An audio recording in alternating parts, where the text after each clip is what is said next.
नमस्कार, स्वागत है आप सभी का द हिस्ट्री यूट्यूब चैनल में। और मैं इस वीडियो को बनाते समय शुरुआत में ही काफ़ी हंस रहा हूँ। इसकी वजह ये है कि दोस्तों, एक बात हमेशा याद रखना है कि जब आपके पास में नॉलेज होता है ना, तो आप चीज़ों को बहुत अच्छे से दुनियादारी समझ पाते हैं। जब आपके पास में नॉलेज नहीं होता तो आपको जो लोग बता दें आप वही मान लेते हैं। जैसे मेरे दादाजी अभी बुआ के यहाँ से आए हैं, वो क्या बोल रहे हैं, बोले अभी 1 तारीख से एक कानून लागू होने वाला, बोले 10 बजे रात को मोदी लागू करेगा कि अगर कोई औरत अपने पति को तलाक देती है और दूसरी शादी करती है तो उस औरत को 20 साल की सज़ा होगी और उसके पति को क्या होगी, उम्र कैद होगी, मर्डर केस का बनेगा उसके ऊपर। तो मैं अभी हंसते हुए थोड़ा सा उनकी वो करके आ रहा हूँ खिंचाई, मजाक मजाक में। तो वो हमारे दादाजी थोड़े मजाकिया है, तो इसी तरह से इसी मजाक के साथ में शुरुआत करते हैं। लेकिन मॉरल ऑफ द स्टोरी इससे बहुत कुछ सीखने को मिलता है दोस्तों। आज सोशल मीडिया के जरिए, फेक न्यूज़ के जरिए लोगों का ब्रेन वॉश करने की कोशिश की जाती है, धर्म के नाम पर भड़काने की कोशिश की जाती है। तो जब आप चीज़ों को सही तरीके से समझ पाते हैं ना, तब आपको पता लगता है कि नहीं यार, ये ऐसा नहीं ऐसा है। इसलिए आपसे एक रिक्वेस्ट है कि दोस्त, कुछ पढ़ो या ना पढ़ो, यही कारण है कि बहुत सारे टीचर, जैसे विकास दिव्य कीर्ति जैसे टीचर कहते हैं कि भले ही आप आईएएस मत बनो, लेकिन एक बार आईएएस का, यूपीएससी का सिलेबस पढ़ो अच्छे से। तब अगर आपने पढ़ लिए तो आप कलेक्टर बनो या ना बनो, लेकिन आप एक अच्छे इंसान, एक प्रबुद्ध इंसान जो अपने दिमाग से सोच सकता है, वो ज़रूर बन जाएंगे। इसलिए क्या करो कि जो मेरी एनसीईआरटी प्लेलिस्ट है, मैं ऐसे नहीं कह रहा हूँ कि आप मुझसे ही पढ़ो, मैं अपना प्रमोशन नहीं कर रहा हूँ, मैं एनसीईआरटी का प्रमोशन कर रहा हूँ, क्योंकि ये नेशनल लेवल की एजेंसियों के द्वारा बनाई जाती है। जो सीबीएसई है वो पैटर्न डिज़ाइन करता है। नेशनल लेवल की जो विद्वान होते हैं वो रिसर्च करते हैं, जो लंबे समय से रिसर्च होती है, ऑथेंटिक चीज़ें होती है, वो इसमें देखने को मिलेंगी। तो दोस्तों, जो मेरे क्रमबद्ध प्लेलिस्ट वाले वीडियोस है वो आप ध्यान से देख लो। और अगर आप स्टूडेंट हैं तो समरी वाले वीडियोस भी हैं, चैप्टर के बाद आप उसी चैप्टर की समरी वाले वीडियोस भी देख सकते हैं, ताकि आप अपने नोट्स आसानी से तैयार कर पाएँ। दोस्तों, यहाँ पर हम इस अध्याय में क्या पढ़ेंगे, तो हम यहाँ पर कक्षा 12वीं के जो चौथा अध्याय है उस पर हम बात करेंगे, विचारक विश्वास और इमारतें। देखो, यहाँ पर विश्वास जैसे शब्द आते हैं, यानी कि आप क्या मान्यता रखते हैं, आप क्या मानते हैं। और इस कक्षा में हम जनरली 600 ईसा पूर्व से 600 ईस्वी तक, यानी कि 1200 सालों के इतिहास की बात कर रहे हैं। 600 ईसा पूर्व बोले तो 600 आया, फिर 500 ईस्वी ईसा पूर्व, फिर 400, तरह से उल्टे क्रम में सन आए 600 को, फिर जीरो से प्लस में गए सन 600, यानी कि टोटल 1200। अगर आपको सन समझ में नहीं आते ईसा पूर्व या ईस्वी क्या है, तो आप ये समझ लीजिए ब्रीफ में कि ईसा पूर्व बोले तो ईसा मसीह, जो कि ईसाई धर्म के संस्थापक हैं, उनके जन्म उनका जन्म माना जाता है 0 ईस्वी में। यानी कि उनके जन्म से ही ईसा पूर्व ईसवी सन की शुरुआत होती, जो हमारे आज के सन चल रहे हैं। यानी कि आप कह सकते हैं कि ईसा मसीह अभी तक कितने साल के हो गए, 2024 साल के ईसा मसीह हो चुके हैं। अभी 2024 चल रहा है, तो 25 आएगा तो 2025 के हो जाएंगे। तो उनके जन्म से पहले की जो तिथियां थी वो माइनस में चलती थी। माइनस में आप देखते हैं कि घट के क्रम में तिथियां रहती है और प्लस में बढ़ते क्रम में रहती हैं, आपने स्केल में देखा होगा। तो यही कारण है कि आपने देखा होगा कि 269 ईसा पूर्व में अशोक गद्दी पर बैठते हैं, 269 या 272 में, और 232 ईसा पूर्व में उनकी मृत्यु हो जाती है। अब आप सोचेंगे कि यार 232 में बैठना चाहिए था और 69 या 72 में मरना चाहिए था, तो यहाँ तो उल्टा हो रहा है। तो ऐसा ही होता है माइनस में, जब आप देखते हैं कोई भी तिथि को तो वो इसी तरह से माइनस में चलती है। ठीक है, तो मुझे उम्मीद है ये तिथि वाला आप समझ गए होंगे। इसके बावजूद अगर आप BCE, जो बिफोर कॉमन एरा है, या फिर जो कॉमन एरा है CE, और ऐसे ही बहुत सारी जो तिथियों को समझने की पद्धतियां हैं वो समझना चाहते हैं, तो आप चैनल में जाइए और जो वीडियो सेक्शन है वहाँ जाके 3 ऑप्शन रहते हैं ना, कि जो सबसे नया वाला वीडियो है, फिर पॉपुलर, और सबसे लास्ट में रहता है सबसे पुराना वीडियो। तो सबसे पुराने वीडियो में क्लिक कीजिए। इस चैनल का जो सबसे पहला वीडियो है वो मैं यही समझाने के लिए बनाया था कि तिथियों को कैसे समझे इतिहास में, क्योंकि जब मैं कॉलेज के दौरान सोचो स्कूलों में ये चीज़ एनसीईआरटी में 6वीं क्लास में समझा दी जाती है, हम कॉलेज में जाके भी हम कन्फ्यूज़न होती थी यार कि ये अशोक पागल था क्या यार, ये भूत ऊत तो नहीं था कि 72 में गद्दी पे बैठ रहा है और 32 में मर रहा है, उल्टा चल रहा है यहाँ पे।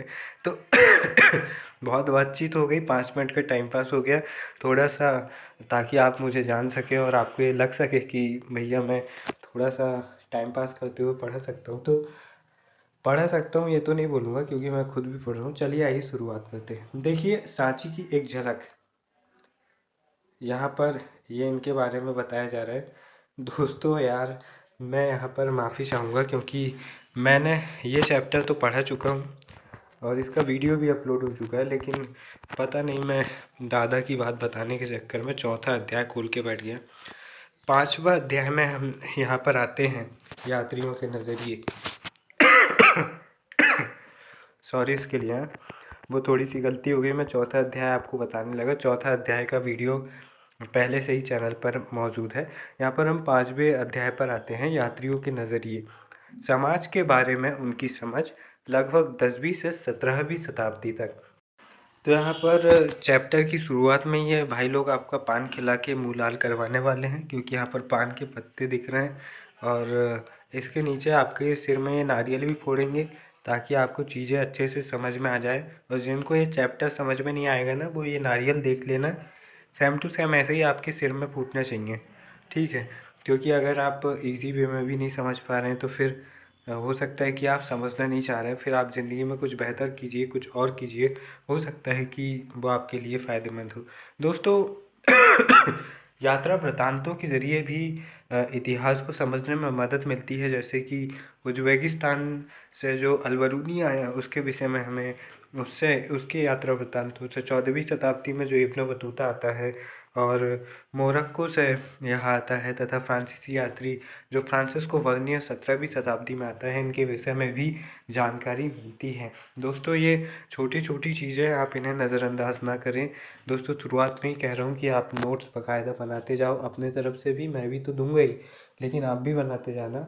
और मैं टेलीग्राम जैसी चीज़ों का इस्तेमाल तो करता हूँ, लेकिन वहाँ पर PDF प्रोवाइड नहीं करता हूँ, क्योंकि मुझे ये लगता है कि आपको तुरंत चीज़ों को हाथों हाथ सीख लेना चाहिए। अगर आप ये कहें कि मैं आपको PDF दे दूँ, फिर आपके पास में 15 दिन PDF पड़ी रहे, या फिर आप बिना मेहनत करवाए उसका प्रिंट निकाल लें और फिर उसे ही रट लें, तो यहाँ पर आपको चीज़ें नहीं समझ में आएगी और आप एग्ज़ाम नहीं निकल पाओगे, चाहे वो 12th का एग्ज़ाम हो या फिर किसी भी कॉम्पिटिटिव एग्ज़ाम्स का एग्ज़ाम हो। इसलिए बेस क्लियर होना चाहिए। इसके लिए बहुत ज़रूरी है कि आप अपने नोट्स खुद ही तैयार करें ताकि आप समझ विकसित कर पाएँ।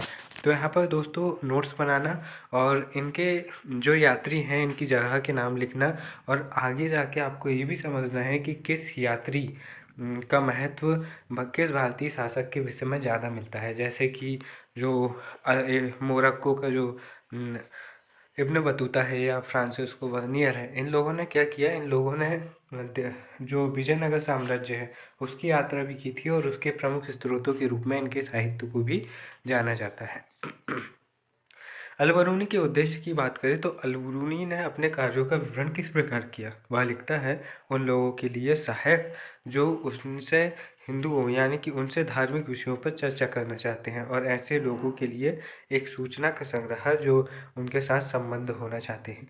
यानी कि अगर कोई भारतीय समाज में मिलना चाहता है या भारतीय समाज के विषय में जानना चाहता है तो उसका एक प्रमुख ग्रंथ के रूप में अलबरूनी का ग्रंथ है, और ऐसा बने ऐसा वह कहना चाहता है। दोस्तों अलबरूनी की जो किताबुल हिंद है इसके बारे में जानना भी बहुत ज़्यादा ज़रूरी है, क्योंकि अक्सर नेट JRF जैसे बड़े कॉम्पिटिटिव एग्ज़ाम्स में पूछ लिया जाता है कि इस ग्रंथ में किस महत्वपूर्ण बिंदु पर हमें चर्चा मिलती है। तो यहाँ पर हम जो हमारे एग्ज़ाम की तैयारी करेंगे वो नेट JRF लेवल के एग्ज़ाम के आधार पर करेंगे, ताकि आप जब टॉप किसी विषय के सबसे सीरीज़ के एग्ज़ाम की बात करेंगे तो उसके नीचे आने वाले छोटे छोटे एग्ज़ाम्स को आप आसानी से क्वालिफाई कर पाएंगे, चाहे वह 12th का एग्ज़ाम हो, चाहे वो SSC GD हो, रेलवे हो, PSC हो, UPSC हो, या फिर कोई भी एग्ज़ाम हो, ठीक है। दोस्तों अलबरूनी ख्वारिज़्म से तक की यहाँ बात हो रही है। अलबरूनी के जन्म आधुनिक उज़्बेकिस्तान में स्थित ख्वारिज़्म में सन 900 73 ईस्वी में हुआ था। क्वार्टरनरी शिक्षा का एक महत्वपूर्ण केंद्र था और अल-बरूनी ने उस समय उपलब्ध सबसे अच्छी शिक्षा प्राप्त थी। अगर आप ये जानना चाहते हैं कि अल-बरूनी का जन्म आज से कितने साल पहले हुआ था, तो आप 973 को आज के सन में माइनस कर दीजिए, आपको पता चल जाएगा कि कितने साल पहले अल-बरूनी पैदा हुआ था और रो रहा था मम्मा दूध दो। दोस्तों, इसके बाद में वह कई भाषाओं का ज्ञाता था, जिनमें सीरियाई, फारसी, हिब्रू तथा संस्कृत शामिल थी। हालांकि वह यूनानी भाषा का जानकार नहीं था, पर फिर भी वह प्लेटो तथा यूनानी दार्शनिकों के कार्यों से पूरी तरह परिचित था, जिसे उसने अरबी अनुवादों के माध्यम से पढ़ा था। सन 1017 में ख्वारिज़्म पर आक्रमण के पश्चात सुल्तान महमूद यहाँ के कई विद्वानों तथा कवियों को अपने साथ अपनी राजधानी गजनी ले गया। गजनी में तो अपना अमीर खान भी था। अल-बरूनी भी उसमें से एक था। वह बंधक के रूप में गजनी आया था, पर धीरे धीरे उसे यहाँ शहर पसंद आने लगा और 70 वर्ष की आयु में अपनी मृत्यु तक उसने बाकी जीवन यहीं बिताया था, गजनी में ही। गजनी में ही अल-बरूनी की भारत के प्रति रुचि विकसित होती है। गजनी अफगानिस्तान में है। दोस्तों, यह कोई असामान्य बात नहीं थी। 8वीं शताब्दी से ही संस्कृत में रचित खगोल विज्ञान, गणित और चिकित्सा संबंधी कार्यों का अरबी भाषा में अनुवाद होने लगा था। पंजाब के गजनवी साम्राज्य का हिस्सा बन जाने के बाद स्थानीय लोगों से हुए संपर्कों ने आपसी विश्वास और समझ का वातावरण बनाने में मदद की। अल-बरूनी ने ब्राह्मण पुरोहितों तथा विद्वानों के साथ कई वर्ष बिताए और संस्कृत, धर्म तथा दर्शन का ज्ञान प्राप्त किया। हालांकि उसका यात्रा कार्यक्रम स्पष्ट नहीं है, फिर भी प्रतीत होता है कि उसने पंजाब और उत्तर भारत के कई हिस्सों की यात्रा की थी। दोस्तों, उसने पतंजलि का जो व्याकरण ग्रंथ था, महाभाष्य, उसका भी उसने अनुवाद किया था अरबी भाषा में। और बहुत सारे जो उसने यूक्लिड नाम का जो यूनानी गणितज्ञ था, उसके कार्यों का भी उसने संस्कृत में अनुवाद किया था। इसी तरह कह सकते हैं कि इस समय पर जो प्रसिद्ध विद्वान थे, वो अलग अलग भाषाओं के प्रसिद्ध लेखकों और उनकी रचनाओं का अनुवाद कर साहित्य के प्रसार में योगदान दे रहे थे और इतिहास की समृद्ध परंपरा का विकास कर रहे थे। उसके लिए उसके लिखने और भारत में अगर बात करें तो इस दौर में वीर गाथा काल यानी कि आदिकाल की शुरुआत होती है 1000 के आसपास। और इस दौरान राजाओं की प्रशंसा में बहुत सारे ऐसे ग्रंथ लिखे जाते थे जिन्हें ऐतिहासिक ग्रंथ अगर मान लिया जाए तो ज़मीन खिसक के हमें ज़मीन में घुसना पड़ेगा। जो ऐतिहासिक ग्रंथ के नाम पे बहुत कमज़ोर साबित होते हैं, जहाँ पर राजा को ऐसा दर्शाया जाता था कि वो आजकल की पिक्चर के जो साउथ के हीरो होते हैं उस टाइप पे, कि अगर वो एक बार में चाहे तो अगर वो सिर्फ आँख मार दे तो 50 लोग वैसे ही हार्ट अटैक से मर जाएं, इस तरह से बताया जाता था। लेकिन फिर भी भारतीय ग्रंथ भी इस दौरान जो सांस्कृतिक विकास है उसकी लीलाओं का सही सही वर्णन कर रहे थे। लेकिन जो अल-बरूनी जैसे जो यूनानी जो अरबी विद्वान थे, उनकी स्थिति के मुकाबले में भारत का इतिहास कमज़ोर पड़ता है। हालांकि ये हमारे लिए गौरव की बात है कि कल्हड़ की राजतरंगिणी जैसे ग्रंथ इस दौरान लिखे जा रहे थे, जो कि कश्मीर के इतिहास को बहुत अच्छे तरीके से पेश करता है। लेकिन ये दुखद है कि भारत जैसे बड़े प्रायद्वीपीय क्षेत्र में ऐसे लेखक बेहद कम थे जो निष्पक्ष और सटीक ऐतिहासिक ग्रंथों पर फोकस करें। दोस्तों, उसके लिखने के समय यात्रा वृत्तांत अरबी साहित्य का एक मान्य हिस्सा बन चुके थे। वे वृत्तांत पश्चिमी में सहारा रेगिस्तान से लेकर उत्तर में वोल्गा नदी तक फैले क्षेत्र से संबंधित थे। हालांकि 1500 ईस्वी से पहले भारत में अल-बरूनी को कुछ ही लोगों ने पढ़ा होगा। भारत के बाहर कई अन्य लोग संभवतः ऐसा कर चुके थे। किताबुल हिंद की बात करते हैं तो अरबी में लिखी गई अल-बरूनी की कृति किताब उल हिंद, इसका नाम याद रखना, कहीं के भी हो, कोई से भी एग्ज़ाम के हो भाई लोग, इसको याद रखना, पूछी जाती है कि भाषा सरल और स्पष्ट थी। और यह एक विस्तृत ग्रंथ है जो कि जो धर्म और दर्शन, त्योहारों, खगोल विज्ञान, कीमिया, रीति रिवाजों तथा प्रथाओं, सामाजिक जीवन, भालतोल तथा मापन विधियों, मूर्तिकला, कानून, मापतंत्र विज्ञान आदि विषयों के आधार पर 80 अध्यायों में विभाजित था। सामान्यतः अल-बरूनी ने प्रत्येक अध्याय में एक विशिष्ट शैली का प्रयोग किया है, जिसमें आरंभ में एक प्रश्न होता था, फिर संस्कृतवादी परंपराओं पर आधारित वर्णन और अंत में अन्य संस्कृतियों के साथ उसकी तुलना होती थी। मतलब कि सबसे पहले एक प्रश्न खड़ा करते थे, फिर उस प्रश्न का जवाब देते थे और फिर उस प्रश्न के जवाब के बाद में अन्य संस्कृतियों उस प्रश्न से जुड़े, जैसे कि एग्जाम्पल के लिए नृत्य कला पर अगर इनने बात की, इनने प्रश्न उठाए कि नृत्य कला के विकास किस तरह से रहा होगा, फिर उनने पूरा जवाब दिए। फिर उन्होंने भारत की संस्कृति, अरबी संस्कृति, यूनानी संस्कृति के साथ में उसकी तुलना करके बताया कि कौन सी संस्कृति में कौन सी विशेषताएं देखने को मिलती है। तो ये बहुत ही अच्छी इतिहास की परंपरा है और इससे भी आप सीख सकते हैं कि आप जब इतिहास पढ़ते हैं तो प्रयास किया करो कि आप भी इसी तरह की तुलना कर पाएँ और साथ ही समझ पाएँ कि भारत के इतिहास के साथ में उसी तिथि के दौरान विश्व के अन्य बड़े क्षेत्रों में कौन सी महत्वपूर्ण घटनाएं घटित हो रही थी। जैसे अकबर के शासनकाल के समय विक्टोरिया रानी का शासन था, इसी तरह औरंगज़ेब के समय कौन सा शासक इंग्लैंड में गद्दी संभाल रहा था, क्योंकि हम इंग्लैंड के उपनिवेश थे।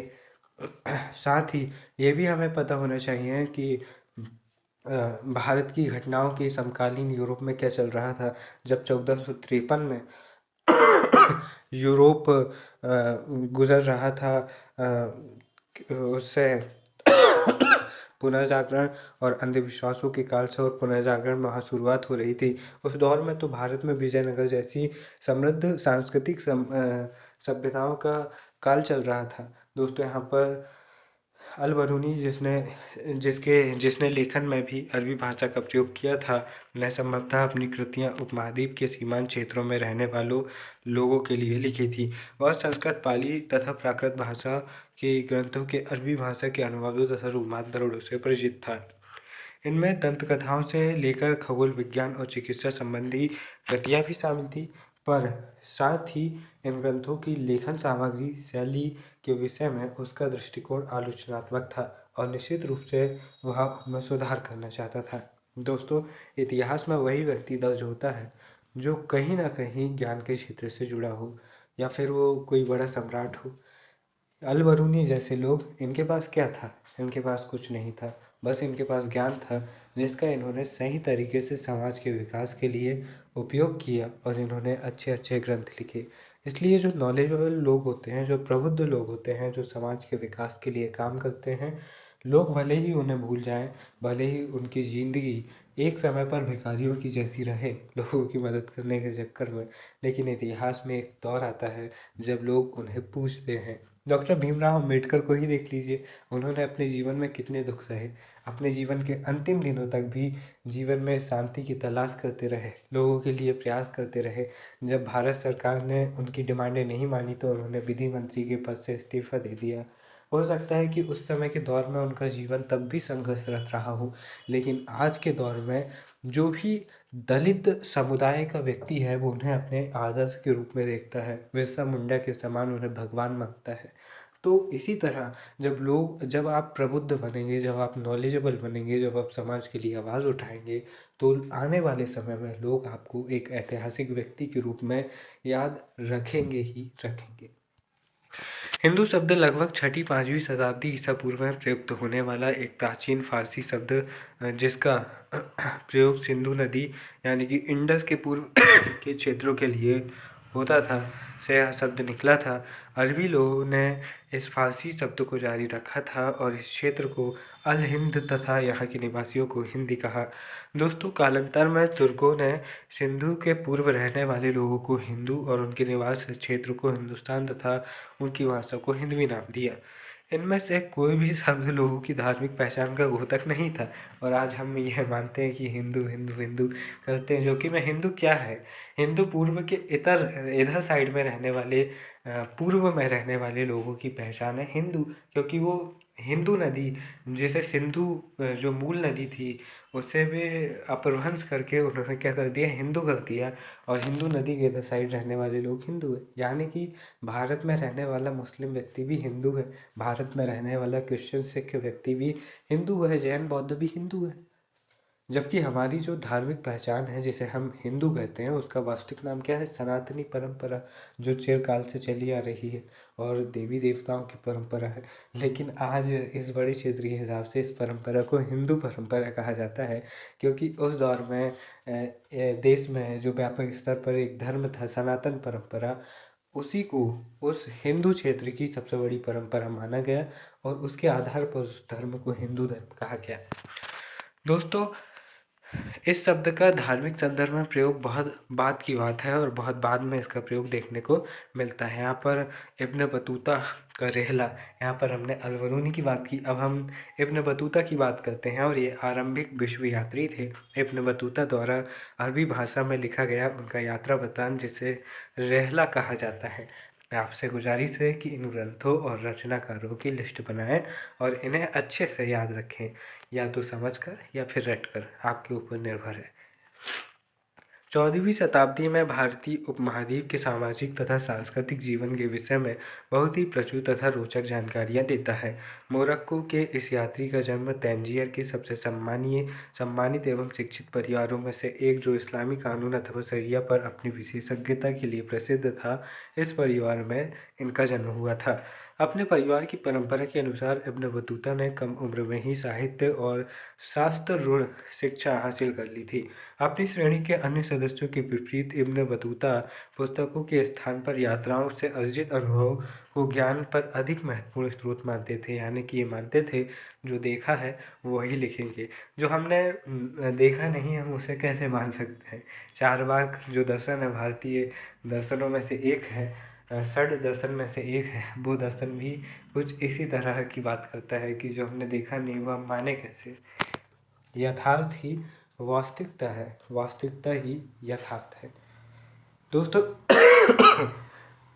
उसे यात्राएं करने का बहुत शौक था, इसलिए वो इतनी लंबी चौड़ी बातें फेंकता था और लोग उसकी बातों में जाते थे और उसे पैसे दे देते थे और वो घूमने चले जाता था।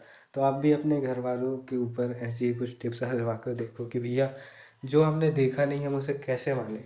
मैंने नहीं देखा रसिया कैसा होता है, मैंने नहीं देखा बैंकॉक कैसा होता है और वहाँ मसाज कैसी होती, मैंने नहीं देखा, मुझे जाना है, पैसे दे दो। अब हो सकता है कि बेल्ट जूते भी पड़ जाएं या फिर पिताजी की थोड़ी सी बुद्धि खिसक जाए तो पैसे दे दें। दोस्तों, यहाँ पर 1332 से 33 में भारत के लिए प्रस्थान करने से पहले वह मक्का की यात्राएं पर जाते हैं।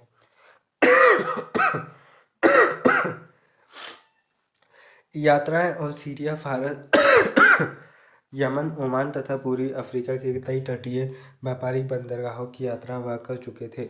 मध्य एशिया के रास्ते होकर इब्न बतूता सन 1333 में स्थल मार्गों से सिंध पहुंचता है।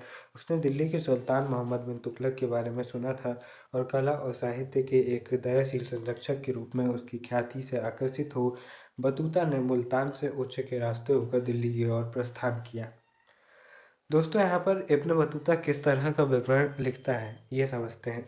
ये भी तो जानना पड़ेगा ना कि हम जिनके बारे में पढ़ रहे हैं आखिर वो लिखते किस तरह से थे। तो आइए पढ़ते हैं। रेहला में, जो कि उनका यात्रा वृत्तांत का संग्रह है, उसमें एक विवरण यहाँ पर दिया गया है, इसे पढ़ते हैं। अपने जन्म स्थल तंजीर से मेरा प्रस्थान गुरुवार को हुआ। मैं अकेला ही निकल पड़ा, बिना किसी साथी यात्री या कारवा के जिसकी टोली में मैं शामिल हो सकूं।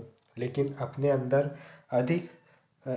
अंदर एक अधिप्रभावी आवेग और इन प्रसिद्ध पुण्य स्थानों को देखने की इच्छा, जो लंबे समय से मेरे अंतःकरण में से प्रभावित होकर, इसलिए मैंने अपने प्रियजनों को छोड़ जाने के निश्चय को दृढ़ किया और अपने घर को ऐसे ही छोड़ दिया जैसे पक्षी अपने घोंसले को छोड़ देता है। उस समय मेरी उम्र 22 वर्ष की थी। इब्न बतूता 1354 में घर वापस पहुंचा। अपनी यात्रा आरंभ करने के लगभग 30 साल बाद वह घर पहुंचता है। यानी कि 22 साल में घर उन्होंने छोड़ा था, तो 32, 42, 52 साल की उम्र में वे घर वापस लौटते हैं। इसके बाद में वे दिल्ली पहुंचते हैं। दिल्ली में उनका सम्मान होता है और सुल्तान उसकी विद्वता से प्रभावित होते हैं और उसे दिल्ली का काजी या न्यायाधीश नियुक्त करते हैं। वह इस पद पर कई वर्षों तक रहा, फिर उसने विश्वास खो दिया और उसे कारागार में कैद कर दिया गया। बाद में सुल्तान सुल्तान और उसके बीच की गलतफहमी दूर होने के बाद उसे राजकीय सेवा में पुनर्स्थापित किया गया और 1342 ईस्वी में मंगोल शासक के पास सुल्तान के दूत के रूप में उसे चीन जाने का आदेश दिया गया। अपनी नई नियुक्ति के साथ इब्न बतूता मध्य भारत के रास्ते मालाबार तट की ओर बढ़ा। मालाबार से वह मालदीव गया, जहां वह 18 महीनों तक काजी के पद पर रहा। अंततः उसने श्रीलंका जाने का निश्चय किया। बाद में एक बार फिर वह मालाबार तट पहुंचा तथा मालदीव गया और चीन जाने के अपने कार्य को दोबारा शुरू करने से पहले वह बंगाल तथा असम भी गया, जहाज से सुमात्रा गया और सुमात्रा के से अन्य जहाज से चीन बंदरगाह नगर जायतुन, जो कि आज का क्वांझू नाम से जाना जाता है। इतिहास पढ़ने की कुछ कसौटियाँ हैं, जैसे कि आपको मैप के बारे में भी थोड़ा बहुत नॉलेज रहना चाहिए। तो अपने घर में एक वर्ल्ड मैप और एक जो इंडिया का मैप है, 2 मैप लगा लो दोस्तों। इससे क्या होगा कि आपको पता रहेगा, जैसे कि सिंधु घाटी की ज़्यादातर क्षेत्र कहाँ मिलते हैं। मैप अगर आपने देखा होगा तो आपको पता चल जाएगा कि राजस्थान, सिंध जो पाकिस्तान का है, पंजाब, हरियाणा, इधर ही साइड में उसकी ज़्यादातर जो सिंधु घाटी है उसके ही क्षेत्रों में ज़्यादातर उसकी साइट्स मिलती हैं। लेकिन अगर आपने कभी मैप से समझा ही नहीं है और ऑप्शन में आपको तमिलनाडु का कोई ऊटपटांग जगह दे दिया, तो आप बोलेंगे भैया यहाँ भी मिल सकती है और आप अपना उत्तर गलत करके आ जाएंगे। तो मैप भी आपको सही इतिहास समझाने में मदद करता है। अब आगे देखें तो उसने व्यापक रूप से चीन में यात्रा की और वह बीजिंग तक गया, लेकिन वह लंबे समय तक नहीं ठहरा। 1347 में उसने वापस अपने घर जाने का निश्चय किया। चीन के विषय में उसके वृत्तांतों की तुलना मार्को पोलो, जिसने 13वीं शताब्दी के अंत में वेनिस से चलकर चीन और भारत की भी यात्रा की थी, के वृत्तांतों से की जाती है। इब्न बतूता ने नवीन संस्कृतियों, लोगों, आस्थाओं, मान्यताओं आदि के विषय में अपने अभिमत को सावधानी तथा कुशलतापूर्वक दर्ज किया। हमें यह ध्यान में रखना होगा कि यह विश्वयात्री 14वीं शताब्दी में यात्राएं कर रहा था, जब आज की तुलना में यात्रा करना अधिक कठिन था। फ्लाइट्स वगैरह होती नहीं थी। जहाज़ जो होते थे वो टुलपुल टाइप के होते थे, मतलब कि कब डूब जाए पता नहीं हो। जो होते भी थे तो वो टाइम लगाते थे। तो इसके चलते यात्रा करना एक जटिल काम था। आप ही सोचो ना कि 30 साल तक वह घूमता ही रहा, लगातार यात्राएं करते रहा, और आज तो 3 महीने में ही आप उतनी यात्राएं कर लेंगे, उतना विवरण जुटा लेंगे जितना काम करने में इब्न बतूता को 30 साल लग गए। दोस्तों, इब्न बतूता के अनुसार उसे मुल्तान से दिल्ली की यात्रा में 40 और सिंध से दिल्ली की यात्रा में लगभग 50 दिन का समय लगा था। दौलताबाद से दिल्ली की दूरी 40, जबकि ग्वालियर से दिल्ली की दूरी 10 दिन में तय की जा सकती थी। और इस दौरान वो कई बार बीमार भी पड़ जाता था। तो अब यहाँ पर अफगानिस्तान, सिंध और पंजाब में इब्न बतूता द्वारा भ्रमण किए गए स्थान। अब यहाँ पर यही तो खास बात है ना एनसीईआरटी की। ये खास बात ये है कि ये मैप के ज़रिए भी समझाते हैं चीज़ों को। इससे क्या होता है कि हमें चीज़ें हमारे दिमाग में जल्दी बैठती है। आप अगर एक ही माध्यम से पढ़ाई करेंगे तो वही माध्यम सिर्फ एक ही रहेगा आपके दिमाग को समझाने के लिए कि आपने क्या पढ़ा। लेकिन जब आप बदल बदल कर अलग अलग तकनीकों के इस्तेमाल से जब आप पढ़ाई करेंगे, तो कोई ना कोई एक तकनीक उस विषय को आपके दिमाग पर बैठा ही देगी। जबकि आप सिर्फ रटने वाली विधि से पढ़ने की कोशिश करोगे तो हो सकता है कि आप 100 में से सिर्फ 20% ही याद रख पाएँ। लेकिन जब आप अलग अलग तकनीकों से पढ़ोगे, जैसे इस तरह के वीडियोस देखकर, मैप के ज़रिए आप घूम कर, कभी आप घूमने जाएँ तो ऐतिहासिक जगहों पर जाएँ। जैसे हर शहर में कुछ ना कुछ हिस्टोरिकल चीज़ें होती हैं। आप अपने शहर की हिस्टोरिकल साइट्स पर जाइए। अगर आप कहीं की यात्रा पर जाते हैं तो ज़रूर हिस्टोरिकल साइट्स पर जाइए।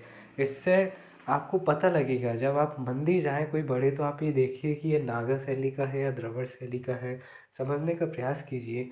इससे क्या होगा कि आप कनेक्ट हो पाएंगे, और जहाँ पर आप 20% सिर्फ एक चीज़ से याद रख पा रहे थे, तो इस तरह आप एक तकनीक से 20% याद रख पा रहे हैं, तो आप अगर 4-5 तकनीक याद करते हैं, समझते हैं, तो तकरीबन आप 70 से 80% अपना स्टडी मटेरियल समझ और ध्यान में रख पाएंगे, क्योंकि एक तकनीक काम नहीं आएगी तो दूसरी तकनीक काम आ जाएगी।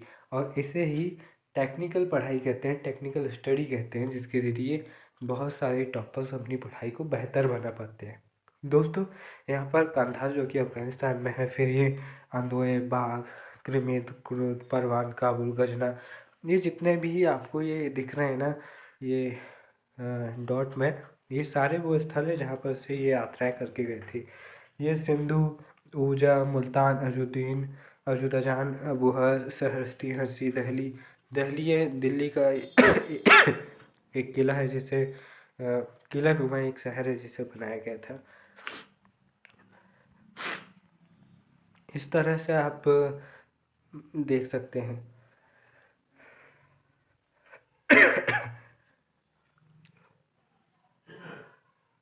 यहाँ पर बहुत सारे और भी राइटर्स के बारे में लिखा है। चलिए एक बार इब्न बतूता के पद चिन्हों पर और कौन कौन से यात्री आए, यहाँ पर इनके बारे में ही देखते हैं। 1400 से 1800 के बीच भारत आए यात्रियों ने फारसी में कई यात्रा वृतांत लिखे। उसी समय भारत से मध्य एशिया, ईरान तथा ऑटोमन साम्राज्य की यात्रा करने वालों ने भी काफ़ी अपने अनुभव लिखे। इन लेखकों ने अल-बरूनी और इब्न बतूता के पद चिन्हों का अनुसरण किया। इनमें से कुछ ने इनके पूर्ववर्ती लेखकों को पढ़ा भी था, और इनमें सबसे प्रसिद्ध लेखकों में अब्दुल रज्जाक समरकंदी थे, जिन्होंने 1440 के दशक में दक्षिण भारत की यात्रा की। महमूद वली बल्खी, जिन्होंने 1620 के दशक में व्यापक रूप से यात्राएं की थी, तथा शेख अली हाजिन, जो 1740 के दशक में उत्तर भारत आए थे, ये शामिल हैं। इनमें से कुछ लेखक भारत से सम्मोहित भी हो गए और भारत से उन्हें बेहद लगाव हो गया, और यहाँ तक कि उनमें से एक महमूद बल्खी तो कुछ समय के लिए सन्यासी भी बन गए थे। कुछ अन्य जैसे हाजिन भारत से निराश हुए और यहाँ तक कि घृणा भी करने लगे। वे भारत में अपने लिए एक उत्सवीय स्वागत की आशा कर रहे थे, जबकि लोगों को पता ही नहीं था हासिन कौन है। अब उन्होंने इब्न बतूता को पढ़ा था, उन्हें लगा कि इब्न बतूता जैसे मेरा स्वागत होगा, मुझे कोई ना कोई काजी बना ही देगा। यहाँ पर इनका स्वागत ही नहीं हुआ। तो इनको भारत से घृणा हो गई। इन्होंने देखा कि यार कितना अचंभा है यार यहाँ पे, तो ये समस्या है। अब यहाँ पर फ्रांसवा वर्नियर की बात करते हैं। एक विशिष्ट चिकित्सक थे, और ये 15वीं सॉरी, ये 16वीं शताब्दी के प्रमुख लेखक थे। 1500 ईस्वी में भारत में पुर्तगालियों के आगमन के पश्चात उनमें से कई लोगों ने सामाजिक रीति रिवाजों तथा धार्मिक प्रथाओं के विषय में विस्तृत वृत्तांत लिखे थे। दोस्तों, उन चुनिंदा लोगों में ये वर्नियर साहब भी थे। अब आप ये कहेंगे कि 1500 ईस्वी लिखा है यहाँ पे और आप 16वीं शताब्दी कह रहे हो।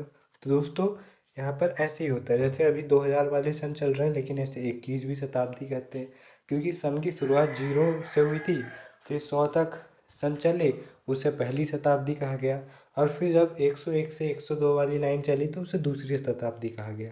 यही कारण है कि जो अभी 2000 वाले सन चल रहे हैं, इन्हें 21वीं शताब्दी कहा गया था, और जो 1900 वाले सन थे उन्हें 20वीं शताब्दी कहा गया था। दोस्तों, सबसे प्रसिद्ध यूरोपीय लेखकों में से एक नाम दुआल्ते बारबूसा का है, जिसने दक्षिण भारत में व्यापार और समाज का एक विस्तृत विवरण लिखा। कालांतर में 1600 ईस्वी के बाद भारत में आने वाले डच, अंग्रेज तथा ब्रिटिश, यहाँ पर जो भाई साहब पेड़ के नीचे उग रहे हैं, ये वर्नियर है, और उनका ये चित्र यूरोपीय पोशाक में बनाया गया है। यहाँ पर सबसे प्रसिद्ध यूरोपीय लेखक दुआल्ते बारबोसा की हम बात कर चुके हैं।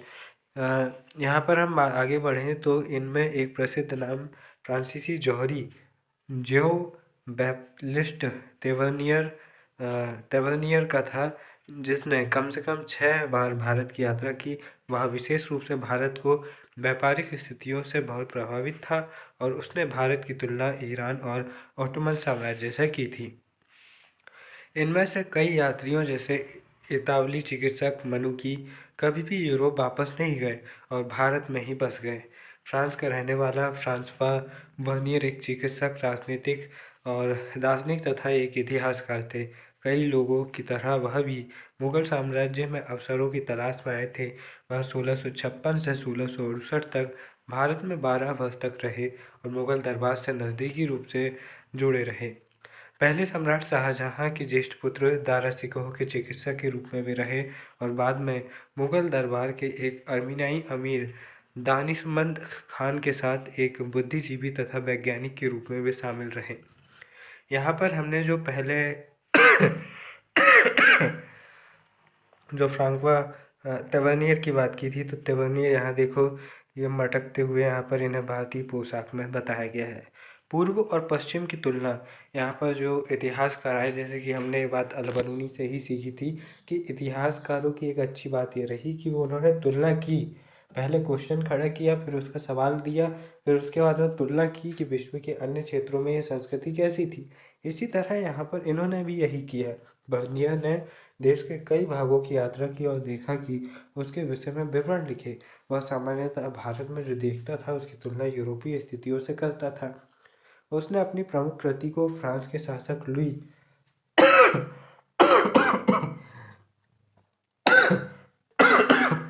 14वें को समर्पित किया और उसके कई अन्य कार्य प्रभावशाली अधिकारियों और मंत्रियों को पत्रों के रूप में लिखे गए। लगभग प्रत्येक दृष्टांत में बर्नियर ने भारत की स्थिति को यूरोप में हुए विकास की तुलना में दयनीय बताया। जैसा कि हम आगे देखेंगे, उसका आकलन सटीक नहीं है, फिर भी वो क्या गप मार रहा था ये हम आगे देखेंगे। क्या इसको थोड़ा सा ज़्यादा पैसा दे दिए, इसे थोड़ा घूमने फिरने को दे दिए ना, तो फूल वूल लेके देखो कैसा मटक रहा है, इसलिए ऐसा हुआ इसके साथ में। इसको ज़रा कुछ और देते तो शायद ये कुछ अच्छा लगता। मुगल सेना के साथ बर्नियर की यात्रा और उसके विषय में ये बहुत सारी विवरण लिखता है।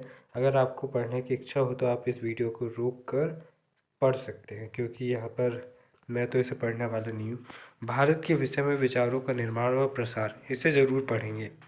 भारत के विषय में विचारों का सृजन और प्रसार कर यूरोपीय यात्रियों के वृत्तांतों ने उनकी पुस्तकों के प्रकाशन और प्रसार के माध्यम से यूरोपीय लोगों के लिए भारत की एक छवि के सृजन में सहायता दी की। बाद में 1750 के बाद जब शेख इत्तिसमुद्दीन और मिर्ज़ा अबू तालिब जैसे भारतीयों ने यूरोप की यात्रा की, तो उन्हें यूरोप के लोगों की भारतीय समाज की छवि का सामना करना पड़ा और उन्होंने तथ्यों की अपनी अलग व्याख्या के माध्यम से इसे प्रभावित करने का प्रयास किया। वर्नियर के कार्य फ्रांस में 1770 से 71 में प्रकाशित हुए और अगले 5 वर्षों के भीतर ही अंग्रेज, डच, जर्मन तथा इतालवी भाषाओं में इनका अनुवाद हो गया। 1670 से 1725 के बीच उसका वृत्तांत फ्रांसीसी में 8 बार पुनर्मुद्रित हो चुका था और 1684 तक यह 3 बार अंग्रेजी में पुनर्मुद्रित हुआ। या अरबी और फारसी वृत्तांतों जिसका प्रसार हस्तलिपियों के रूप में होता था और जो 1800 से पहले सामान्यतः प्रकाशित नहीं हुए थे, कि पूरी तरह यह विपरीत हो चुका था। एक अपरिचित संसार की समझ की हम बात करते हैं। यहाँ पर अल-बरूनी तथा संस्कृतवादी परंपरा को देखते हैं। अब जैसे कि इन्होंने तुलना की, वैसे ही अब हम इनकी तुलना करते हैं और ये अपने हिसाब से कर रहे थे, अब हम निष्पक्ष होकर इनकी तुलना करते हैं। देखो, समझने में बाधाएं और उन पर विजय। जैसे कि हमने देखा, यात्रियों ने उपमहाद्वीप में जो भी देखा सामान्यतः उसकी तुलना उन्होंने उन प्रथाओं से की जिनसे वे परिचित थे। प्रत्येक यात्री ने जो देखा उसे समझने के लिए एक अलग विधि अपनाई। उदाहरण के लिए अल-बरूनी अपने लिए निर्धारित उद्देश्यों में निहित समस्याओं से परिचित था। उसने कई अवरोधों की चर्चा की है जो उसके अनुसार समझ में बाधक थे। इनमें से पहला अवरोध भाषा थी। उसके अनुसार संस्कृत अरबी और फारसी से इतनी भिन्न थी कि विचारों और सिद्धांतों को एक भाषा से दूसरी भाषा में अनुवादित करना आसान नहीं था। उसके द्वारा चिन्हित दूसरा अवरोध धार्मिक अवस्था और प्रथा में भिन्नता थी। उसके अनुसार तीसरा अवरोध अभिमान था। यह रोचक बात यह है कि इन समस्याओं की जानकारी होने पर भी अल-बरूनी लगभग पूरी तरह से ब्राह्मणों द्वारा रचित कृतियों पर ही आश्रित था। उसने भारतीय समाज को समझने के लिए अक्सर वेदों, पुराणों, भगवद गीता, पतंजलि की कृतियों तथा मनुस्मृति से अंश उद्धृत किए थे। अल-बरूनी का जाति व्यवस्था से जुड़ा विवरण भी हमें देखने को मिलता है। अल-बरूनी ने अन्य समुदायों के प्रतिरूपों की खोज के माध्यम से जाति व्यवस्था को समझने और व्याख्या करने का प्रयास किया। उसने लिखा कि प्राचीन फारस में 4 सामाजिक वर्गों में मान्यता थी: घुड़सवार और शासक वर्ग, भिक्षु, अनुष्ठानिक, पुरोहित तथा चिकित्सक, खगोलशास्त्री तथा अन्य वैज्ञानिक और अंत में कृषक तथा शिल्पकार। दूसरे शब्दों में वह यह दिखाना चाहता था कि ये सामाजिक वर्ग केवल भारत तक ही सीमित नहीं थे। इसके साथ ही उसने यह दर्शाया कि इस्लाम में सभी लोगों को समान माना जाता था। उसने भिन्नताएं केवल धार्मिकता के पालन में थी। इस तरह से उसने ब्राह्मणवादी परंपरा और इस्लामी परंपरा में बात करने की प्रयास किया। उसने कहा सूर्य हवा को स्वच्छ करता है और समुद्र में नमक पानी को गंदा होने से बचाता है। यहाँ पर अल-बरूनी जोर कहता है कि यदि ऐसा नहीं होता तो पृथ्वी पर जीवन असंभव होता। उसके अनुसार जाति व्यवस्था में सन्निहित अपवित्रता की अवधारणा प्रकृति के नियमों के विरुद्ध थी।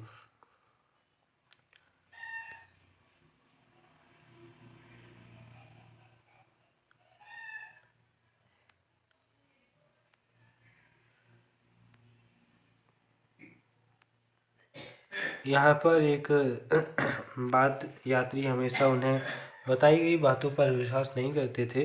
अल-बरूनी को जब ऐसी लकड़ी की मूर्ति की कहानी के बारे में पता चला जो तथाकथित रूप से इकाई, दहाई, सैकड़ा, हजार, 10,000, लाख, 2,16,432 वर्षों तक अस्तित्व में रही, तो वह पूछता है फिर लकड़ी इतने लंबे समय तक अस्तित्व में कैसे रही होगी? विशेष रूप से ऐसे स्थान पर जहाँ हवा और मिट्टी काफ़ी आर्द्र होती है। ईश्वर ही जानता है, क्योंकि वैज्ञानिक तो था नहीं कि बता पाए। दोस्तों, यहाँ पर वर्ण व्यवस्था के विषय में भी अल-बरूनी का जिक्र हमें देखने को मिलता है कि किस तरह से व्यवस्थाओं की वह बात करते हैं। दोस्तों, इसके बाद में हम आगे देखें तो हम पाते हैं कि इब्न बतूता तथा अनजाने को जानने की उत्कंठता।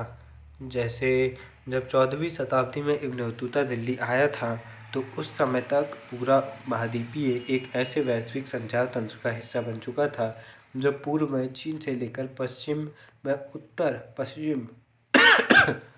उत्तर पश्चिमी अफ्रीका तथा यूरोप तक फैला हुआ था। जैसे कि हमने देखा कि इब्न बतूता ने स्वयं इन क्षेत्रों में बड़े पैमाने पर यात्राएं की, पवित्र पूजा स्थलों को देखा, विद्वान लोगों तथा शासकों के साथ समय बिताया, कई बार काजी के पद पर रहा तथा शहरी केंद्रों की विश्ववादी संस्कृति का उपभोग किया, जहाँ अरबी, फारसी, तुर्की तथा अन्य भाषाएं बोलने वाले लोग, विचार करने वाले लोग रहते थे। यहाँ नारियल तथा पान के विषय में भी इब्न बतूता लिखता है। वह कहता है, पान ऐसा वृक्ष है जिसे अंगूर की लता की तरह ही उगाया जाता है। पान का कोई फल नहीं होता और इसे केवल इसकी पत्तियों के लिए ही उगाया जाता है। इसे प्रयोग करने की विधि यह है कि इसे खाने से पहले सुपारी ली जाती है।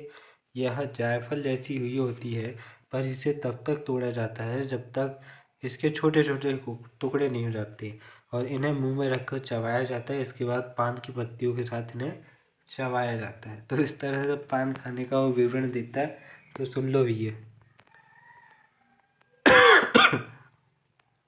इसके बाद में इब्न बतूता भारतीय शहरों के विषय में भी जानकारी देता है। यहाँ पर जो दिल्ली है, दिल्ली शहर की बात करें तो दिल्ली, जिसे तात्कालिक ग्रंथों में अक्सर दिल्ली नाम से उद्धृत किया जाता है, इसका वर्णन इब्न बतूता इस प्रकार करता है कि दिल्ली बड़े क्षेत्र में फैली घनी जनसंख्या वाला शहर है। शहर के चारों ओर बनी प्राचीर अतुलनीय है। दीवार की चौड़ाई 11 हाथ, 1 हाथ लगभग 20 इंच के बराबर, और इसके भीतर रात्रि के पहरेदार तथा द्वारपालों के कक्ष हैं। प्राचीरों के अंदर खाद्य सामग्री, हथियार, बारूद, प्रक्षेपास्त्र और तथा घेरेबंदी में काम आने वाली मशीनों के संग्रह के लिए भंडारगृह बने हुए थे। प्राचीर के भीतरी भाग में घुड़सवार तथा पैदल सैनिकों के शहर एक से दूसरे छोर तक आते जाते हैं। प्राचीर में खड़ी खिड़कियां बनी हैं जो शहर की ओर खुलती हैं और इन्हीं खिड़कियों के माध्यम से प्रकाश अंदर आता है। प्राचीर का निचला भाग पत्थर से बना है जबकि ऊपरी भाग ईंटों से, और इसमें एक दूसरे के पास बनी कई मीनारें हैं। यहाँ पर आप जो किलेबंदी है वो किलेबंदी को इस तरह से देख सकते हैं। हालांकि अब तो एक खंडर बन चुकी है, लेकिन उस टाइम पर ये काफ़ी सही लगती रही होगी। इसके बाद वह बाज़ारों का भी जिक्र करता है। तो संचार प्रणाली की व्यवस्थाओं का भी बात करते हैं। दोस्तों, एक विचित्र देश की वो बात करते हैं। 1440 में दशक में गया अब्दुल रज्जाक का यात्रा वृत्तांत संवेगों और अवबोधनों का एक रोचक मिश्रण है। और एक और केरल में कालीकट, जो कि आधुनिक कोझिकोड के नाम से हम जिन्हें जानते हैं, जो कि केरल का एक प्रसिद्ध शहर है, बंदरगाह पर उसने जो देखा उसे प्रशंसनीय नहीं माना। यहाँ के लोग बसे हुए थे जिनकी कल्पना में कभी भी नहीं ऐसे लोग बसे हुए थे जिनकी कल्पना मैंने कभी नहीं की थी। इन लोगों को उसने एक विचित्र देश बताया। कालांतर में अपनी भारत यात्रा के दौरान वह मंगलोर आया और पश्चिमी घाट को पार किया। यहाँ उसने एक मंदिर देखा जिसने उसे प्रशंसा से भर दिया। मंगलोर से 9 मील के भीतर ही मैंने एक ऐसा पूजा स्थल देखा जो पूरे विश्व में अतुलनीय है। यह वर्गाकार था जिसकी प्रत्येक भुजा लगभग 10 गज ऊंचाई, 5 गज, और जो 4 द्वार मंडपों के साथ पूरी तरह से ढले हुए कसे हुए से कांसे से ढका हुआ था। प्रवेश द्वार के द्वारा मंडप में सोने की बनी एक मूर्ति थी जो जो मानव आकृति जैसी आदम कद की थी, और इसकी दोनों आँखों में काले रंग के मणिक इतनी चतुराई से लगाए गए थे कि प्रतीत होता था मानो वह देख सकती हो। इस शिल्प और कारीगरी के क्या कहने हैं, और इससे वह काफ़ी ज़्यादा खुश था। दोस्तों, यहाँ पर सबकी बात कर दी तो यहाँ पर बर्नियर को क्यों छोड़ दें, बर्नियर बुरा मान जाएगा। अब बर्नियर तथा अपविकसित पूर्व की हम बात करते हैं, वह क्या सोचता था। जहाँ इब्न बतूता ने हर उस चीज़ का वर्णन करने का निश्चय किया जिसने उसे अपने अनूठेपन के कारण प्रभावित किया और उत्सुक किया, वह बर्नियर एक भिन्न बुद्धिजीवी परंपरा से संबंधित था। बर्नियर ने भारत में जो भी देखा वह उसकी सामान्य रूप से यूरोप और विशेष रूप से फ्रांस में व्याप्त स्थितियों से तुलना तथा भिन्नता को उजागर करने के प्रति अधिक चिंतित था। विशेष रूप से वे स्थितियां जिन्हें उसने अवसादकारी पाया। उसका विचार नीति निर्माताओं तथा बुद्धिजीवी वर्ग को प्रभावित करने का था, ताकि यह सुनिश्चित किया जा सके कि वे ऐसे निर्णय ले सके जिन्हें वह सही मानता था। बर्नियर के ग्रंथ ट्रेवल्स इन मुगल एम्पायर, ये नेट जैसे एग्जाम से पूछा जा चुका है, इस ग्रंथ का नाम ध्यान रखना, अपने गहन प्रेक्षण, आलोचनात्मक अंतर्दृष्टि तथा गहन चिंतन के लिए उल्लेखनीय है। उसके वृत्तांत में की गई चर्चाओं में मुगलों के इतिहास को एक प्रकार के वैश्विक ढांचे में स्थापित करने का प्रयास किया गया। वह निरंतर मुगलकालीन भारत की तुलना तात्कालिक यूरोप से करता रहा। सामान्यतः यूरोप की श्रेष्ठता को रेखांकित करते हुए उसका भारत का चित्रण द्विविपरीतता के नमूने पर आधारित है, जहां भारत को यूरोप के प्रतिलोम के रूप में दिखाया गया है, या फिर यूरोप का विपरीत जैसा कि कुछ इतिहासकार परिभाषित करते हैं। उसने जो भिन्नताएं महसूस की उन्हें भी पदानुक्रम के अनुसार क्रमबद्ध किया, जिससे भारत पश्चिमी दुनिया को निम्न कोटि का प्रतीत हो। यानी कि उसने भारत के विषय में वही चीज़ें दिखाने का प्रयास किया और यूरोप या ख़ासतौर से फ्रांस की उन्हीं चीज़ों की तुलना की जिन मामलों में यूरोप या फ्रांस श्रेष्ठ था और भारत कमज़ोर था। उसने भारत की खूबियों और फ्रांस की कमियों की तरफ उसने जिक्र ही नहीं किया। इसके चलते जब भी आप बर्नियर को पढ़ेंगे, भारत आपको हीन दीनहीन लगेगा और यूरोप आपको समृद्ध लगेगा। यही कारण है कि ये बर्नियर साहब को बहुत सारे लोगों ने पढ़ा। पेलसट नामक एक डच यात्री ने 17वीं शताब्दी के आरंभिक दशकों में उपमहाद्वीप की यात्रा की। वर्नियर की ही तरह वह भी लोगों में व्यापक गरीबी देखकर अचंभित था। वह कहता है, लोग इतनी अधिक तथा दुखद गरीबी में रहते हैं कि इनके जीवन को मात्र नितांत अभाव के घर तथा कठोर कष्ट दुर्भाग्य के आवास के रूप में चित्रित अथवा ठीक प्रकार से वर्णित किया जा सकता है। राज्य को उत्तरदायी ठहराते हुए वह कहता है, कृषकों को इतना अधिक निचोड़ा जाता है कि पेट भरने के लिए उनके पास सूखी रोटी भी मुश्किल से रहती है। ये बात तो सही करते हैं, ऐसा नहीं कि ये गलत बात करते हैं, लेकिन ये सिर्फ वही बात करते हैं। यानी कि सिर्फ अगर आप किसी इंसान की सिर्फ कमियों को देख रहे हैं तो ये नहीं कि आप झूठ बोल रहे हैं, उस इंसान में कमी भाई, लेकिन अगर आप सिर्फ कमी देखते हैं।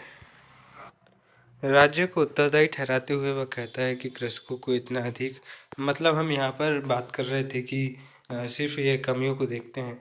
दोस्तों, इस बात को अपने जीवन में भी अमल में लाइए कि अगर आप किसी भी इंसान से चाहे किसी भी हद तक नफरत करें या किसी भी इंसान से किसी भी हद तक प्यार करें, जिनसे आप नफरत करें आप सिर्फ उनकी बुराइयों को ही ना देखें, और जिनसे आप प्यार करें आप सिर्फ उनकी अच्छाइयों को ही ना देखें।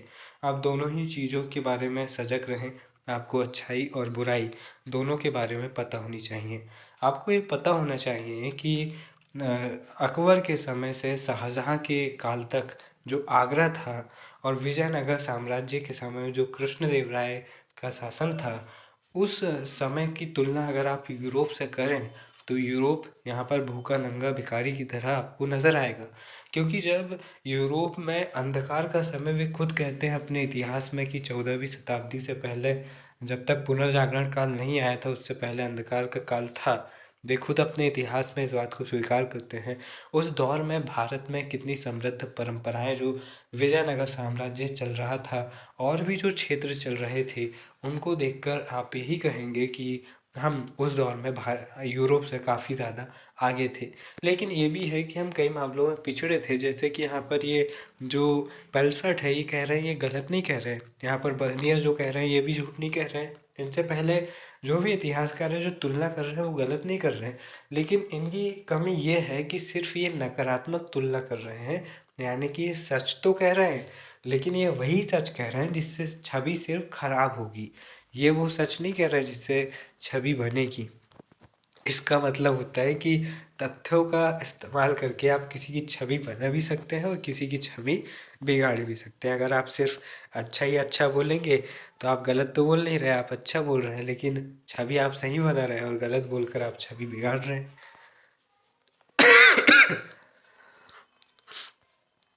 यहाँ पर बर्नियर गरीब किसान के विषय में भी कुछ बातें करते हैं। इसके बाद में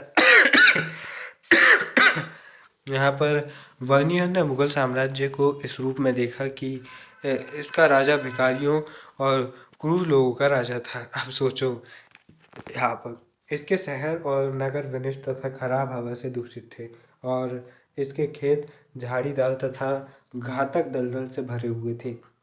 इसका मात्र एक ही कारण था, राजकीय भूस्वामित्व। यहाँ पर यूरोप के लिए एक चेतावनी बर्नियर देता है कि यूरोपीय शासकों ने मुगल ढांचे का अनुसरण किया तो क्या होगा।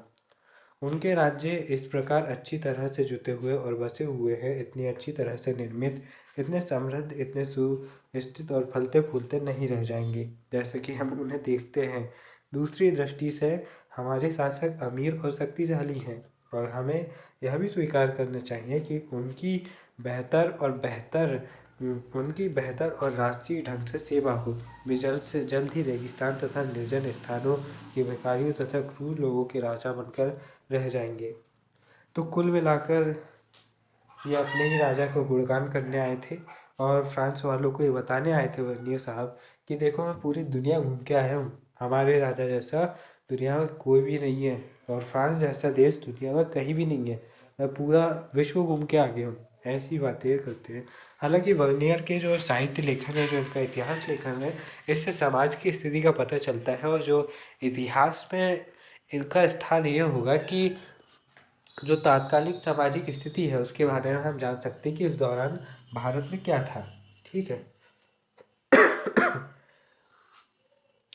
19वीं शताब्दी में कार्ल मार्क्स ने इस विचार को एशियाई उत्पादन शैली के सिद्धांत के रूप में और आगे बढ़ाया।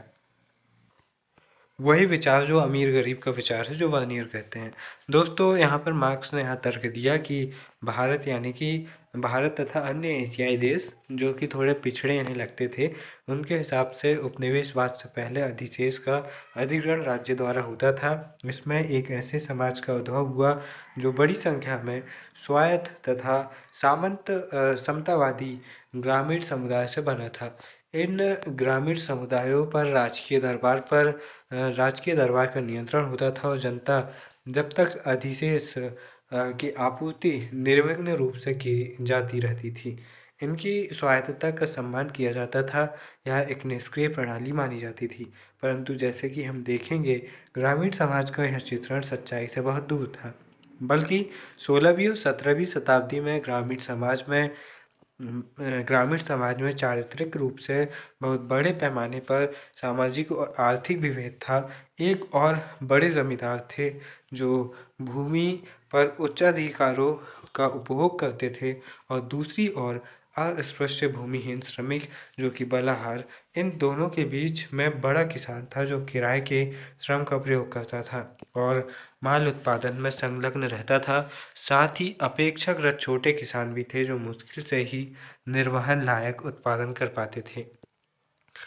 एक अधिक जटिल सामाजिक सच्चाई की हम बात करें, हालांकि मुगल राज्य को निरंकुश रूप देने की तन्मयता स्पष्ट है, लेकिन उसके विवरण कभी-कभी एक अधिक जटिल सामाजिक सच्चाई की ओर इशारा करते हैं।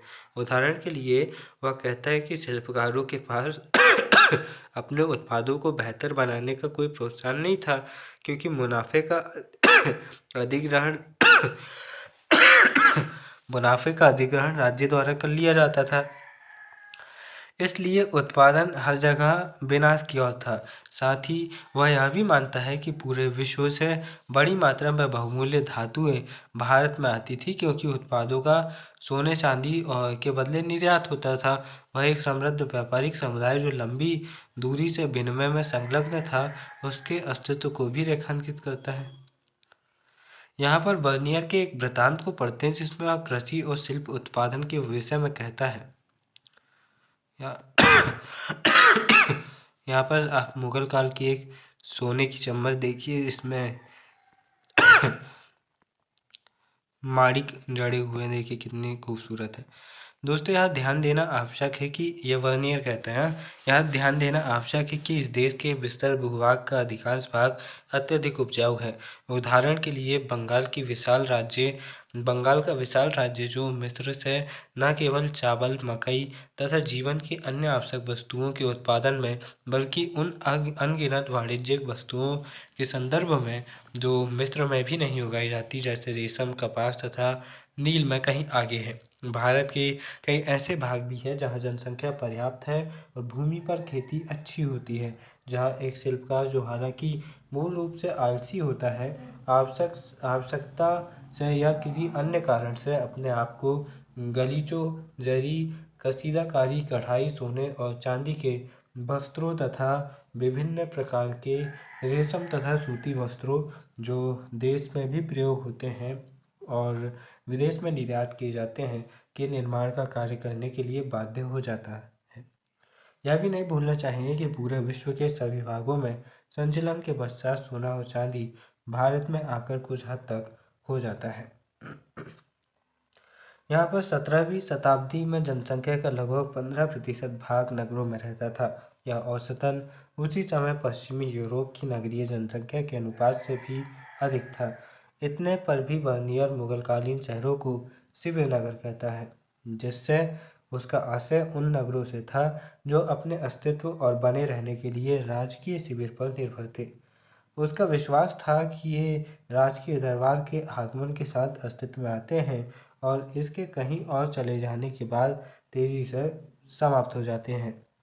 उसने यह भी सुझाया कि इनकी सामाजिक और आर्थिक नींव व्यवहार्य नहीं होती और ये राजकीय प्रश्रय पर आश्रित रहते हैं। भूस्वामित्व के प्रश्न की तरह ही वर्नियर एक अधिसरलीकृत चित्रण प्रस्तुत कर रहा था। वास्तव में सभी प्रकार के नगर अस्तित्व में थे। उत्पादन केंद्र, व्यापारिक नगर, बंदरगाह नगर, धार्मिक केंद्र, तीर्थ स्थान आदि। इनका अस्तित्व समृद्ध व्यापारिक समुदायों तथा व्यावसायिक वर्गों के अस्तित्व का सूचक है। व्यापारी अक्सर मजबूत सामुदायिक अथवा बंधुत्व के संबंधों से जुड़े होते थे और अपनी जाति तथा व्यावसायिक संस्थाओं के माध्यम से संगठित रहते थे। पश्चिमी भाग में ऐसे समूहों को महाजन कहा जाता था और उनके मुखिया को सेठ। अहमदाबाद जैसे शहरी केंद्रों में सभी महाजनों का सामूहिक प्रतिनिधित्व व्यापारिक समुदाय के मुखिया द्वारा होता था, जिसे नगर सेठ कहा जाता था। अन्य शहरी व्यवसाय जैसे चिकित्सक को हकीम अथवा वैद्य, अध्यापक को पंडित या मुल्ला, अधिवक्ता, वकील, चित्रकार, वास्तुविद, संगीतकार, सुलेखक आदि सम्मिलित थे। जहाँ कई राजकीय प्रश्रय पर आश्रित थे, कई अन्य संरक्षकों या भीड़ भाड़ वाले बाजार में आम लोगों की सेवा द्वारा जीवन यापन करते थे। यहाँ पर दासियों की स्थिति पर इब्न बतूता लिखते हैं, यह सम्राट की आदत है हर बड़े या छोटे अमीर के साथ अपने दासों में से एक को रखने की, जो उसके अमीरों की मुखबिरी करता है। वह महिला सफाई कर्मचारियों की नियुक्ति करता है जो बिना बताए घर में दाखिल हो जाती है और दासियों के पास जो भी जानकारी होती है वे उन्हें देती है। अधिकांश दासियों को हमलों और अभियानों के दौरान बलपूर्वक प्राप्त किया जाता था। सती बालिका की भी जानकारी वर्नियर देता है। वर्नियर के वृत्तांतों में सबसे मार्मिक विवरणों में से एक यह है: लाहौर में मैंने एक बहुत ही सुंदर अल्पवयस्क विधवा, जिसकी आयु मेरे विचार में 12 वर्ष से अधिक नहीं थी, वह बली होते देखी। उस भयानक नरक की ओर जाते हुए वह असहाय छोटी बच्ची जीवित से अधिक मृत प्रतीत हो रही थी। उसके मस्तिष्क की व्यथा का वर्णन नहीं किया जा सकता।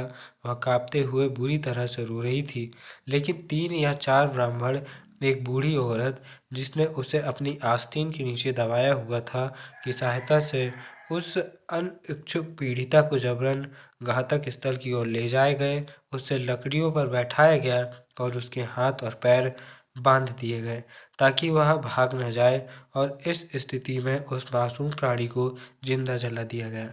मैं अपनी भावनाओं को दबाने में और उसके कोलाहलपूर्ण तथा व्यर्थ के क्रोध को बाहर आने से रोकने में असमर्थ था।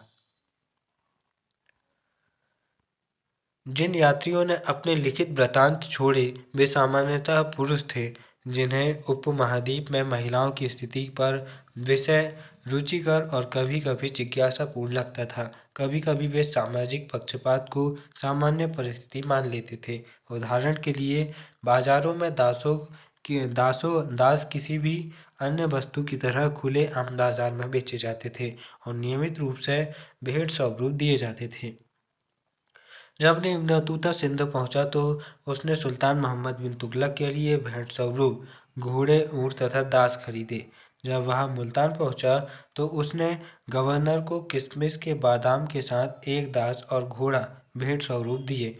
इब्न बतूता बताता है कि मोहम्मद बिन तुगलक नसीरुद्दीन नामक धर्मोपदेश के प्रवचन से इतना प्रसन्न हुआ कि उसे 1 लाख टके मुद्रा तथा 200 दास दे दिए। इब्न बतूता के विवरण से प्रतीत होता है कि दासों में काफ़ी विभेद था। सुल्तान की सेवा में कार्यरत कुछ दासियाँ संगीत और गायन में निपुण थी और इब्न बतूता सुल्तान की बहन की शादी के अवसर पर उसके प्रदर्शन से खूब आनंदित हुआ। सुल्तान अपने अमीरों पर नज़र रखने के लिए दासियों को भी नियुक्त करता था। दासों को सामान्यतः घरेलू श्रम के लिए ही इस्तेमाल किया जाता था और इब्न बतूता ने इनकी सेवाओं को पालकी या डोले में पुरुषों और महिलाओं को ले जाने में विशेष रूप से अपरिहार्य पाया। दासों की कीमत विशेष रूप से उन दासियों की थी जिनकी आवश्यकता घरेलू श्रम के लिए थी, बहुत कम होती थी और अधिकांश परिवार में उन्हें रख सकने में समर्थ नहीं थे। लेकिन महिलाओं का जीवन सती प्रथा के अलावा कई और चीज़ों के चारों ओर घूमता था। उनका श्रम कृषि तथा कृषि के अलावा होने वाले उत्पादन दोनों में महत्वपूर्ण था। व्यापारिक परिवारों से आने वाली महिलाएं व्यापारिक गतिविधियों में हिस्सा लेती थी, यहाँ तक कि कभी-कभी वाणिज्यिक विवादों को अदालत के सामने भी ले जाती थी। अतः यह असंभाग्य लगता है कि महिलाओं को उनके घरों के खास स्थानों पर परिसीमित कर रखा जाता था। यहाँ पर हमने देखा कि यात्री वृत्तांत इन शताब्दियों में पुरुषों और महिला जीवन की एक रोचक झांकी प्रस्तुत करते हैं। इन वृत्तांतों से हमें बहुत सी जानकारियाँ प्राप्त होती है और यह हम जान पाते हैं कि महिलाओं और पुरुषों के साथ साथ समाज की स्थिति किस प्रकार से थी और किस प्रकार यह काम चल रहा था। अब हम यहाँ पर कुछ काल रेखांकन की बात करेंगे और इन काल रेखांकन के जरिए हम इतिहास को तिथियों में समाने का प्रयास करेंगे। 10वीं 11वीं शताब्दियों में क्या हो रहा था, यहाँ पर हम काल रेखा जो है वो कुछ यात्री और उनके वृत्तांत के आधार पर कर रहे हैं, ना कि इतिहास की विभिन्न घटनाओं के आधार पर। 973 से 1048 मोहम्मद इब्न अहमद अबू रेहान अल बिरनी उज़्बेकिस्तान से आता है। सीधे अलबरूनी बोल दो ना भाई, इतना लंबा नाम बता के क्यों हमारी वो कर रहे हो। 13वीं शताब्दी 1254 से 1323 मार्को पोलो इटली से भारत आता है। 14वीं शताब्दी 1307 से 1377 इब्न बतूता मोरक्को से आता है। 15वीं शताब्दी 1413 से 82 तक अल अब्द अल रज्जाक कमाल अल-इद्दीन इब्न इसहाक अल समरकंदी, ये भैया अब्दुल रज़ाक है सीधे तौर पर, ये समरकंद से आता है। भारत 1666 से 72 ये भारत में रहता है। अफा नामची निकितन यह 15वीं शताब्दी में रूस से आता है और 66 से 72 तक ये भारत में रहता है। इसके बाद 16वीं शताब्दी में 1518 भारत की यात्रा पर दूरते आता है दूरते बारबोसा। इसकी मृत्यु 1521 में होती है और यह पुर्तगाल से भारत आता है। 1562 में सैदी अली रईस तुर्की से जो आया था उसकी मृत्यु हो जाती है। 1536 से 1600 ईस्वी के मध्य अंतोनियो मानसेरेत स्पेन से भारत की यात्रा पर आता है। ये मतलब कि वृतांत छोड़ने वाले यात्री हैं। इसके बाद 17वीं शताब्दी में हम 1626 से 31 के दौरान भारत में बिताए वर्ष की बात करें तो महमूद वली वल्की जो कि वल्क से आते हैं। 1600 से 67 के दौरान पीटर मुंडी इंग्लैंड से आते हैं। 1605 से 89 के दौरान जो बेपिस्ट तेवर्नियर फ्रांस से आते हैं और 1620 से 1688 के दौरान जो फ्रांसवा वर्नियर है फ्रांस से आते हैं। जहाँ कोई अन्य संकेत नहीं है, तिथियाँ यात्री के जीवन काल को बता रही है। जैसे ये आप देख रहे हैं नीचे, पीटर मुंडी का जीवन काल 1600 से 67 यानी कि 67 साल जिंदा रहे। ऐसे ही ये तेवर्नियर भाई साहब का 5 से 89 और वर्नियर साहब का ये 20 से 88 तक का जीवन काल। मतलब कि अगर डेट के नीचे कुछ दर्शा नहीं रहा है तो वहाँ उनका जीवन का कालक्रम है। नीचे 3 में आप ऐसे ही कुछ देखेंगे। तो इस तरह यह मित्रों यह वीडियो यहाँ पर समाप्त होता है और इस वीडियो में हमने यह समझने का प्रयास किया कि किस तरह से विदेशी यात्रियों का महत्व होता है इतिहास लेखन में। क्योंकि अगर इतिहासकार चाहे तो वह तथ्यों के ज़रिए किसी देश की छवि, किसी व्यक्ति की छवि को पूरी तरह धूमिल कर सकता है। अगर वही व्यक्ति उन्हीं तथ्यों का इस्तेमाल करे तो वह उस देश और उस व्यक्ति की छवि को विश्व में सबसे महानतम बना सकता है। कुल मिलाकर इतिहास के इस अध्याय से आज हम यही सबक ले सकते हैं कि ना तो कुछ भी बेहतर होता है और ना तो कुछ भी रद्दी। इसलिए अच्छी चीज़ों और बुरी चीज़ों दोनों के बारे में आपको पता होना चाहिए।